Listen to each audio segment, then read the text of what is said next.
കല്യാണം നടക്കാൻ പോവല്ലേ 6 മാസത്തില്. അപ്പൊ അച്ഛന് സങ്കടമുണ്ടോ?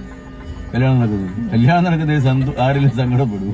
അങ്ങനല്ല, ഞാൻ ഇവിടുന്ന് പോവോ, അങ്ങനെയുള്ള ഇത് മക്കള് രണ്ടും അങ്ങ് പോകുവോ, നിങ്ങൾ ഒറ്റയ്ക്കാവോ എന്നുള്ള പേടിയുണ്ടോ? അങ്ങനെ ഒരു പേടിയില്ല. എന്താ പോകത്തില്ലെന്നറിയാം. അടിച്ചോടിച്ചാലും പോകത്തില്ല. ചേച്ചി പോകുമ്പോ ഇച്ചിരി സങ്കടം ഇല്ലായിരുന്നോ? നീ പോകുമ്പോഴായാലും അന്നേരം ആ സമയത്ത് സങ്കടം ഉണ്ടാകും. എന്തായാലും ഇതുപോലെ പിന്നെ ഏതായാലും പിന്നെ അറ്റാച്ച് ആകാനൊക്കെ തന്നെയല്ലോ, കുറച്ച് അവിടെ കൂടെ പോകേണ്ടി വരുമല്ലോ. അപ്പൊ എന്തായാലും കുറച്ച് ഇടവേള ഉണ്ടാകുന്ന കാര്യത്തിൽ സംശയമില്ല.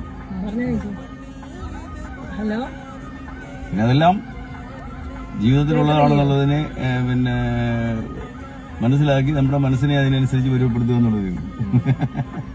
അതിനകത്ത് വിഷമിക്കൂ അല്ലെങ്കിൽ ഉത്കണ്ഠപ്പെടുകയോ ചെയ്തിട്ട് കാര്യമില്ല. എനിക്ക് ഉത്കണ്ഠയൊന്നുമില്ല.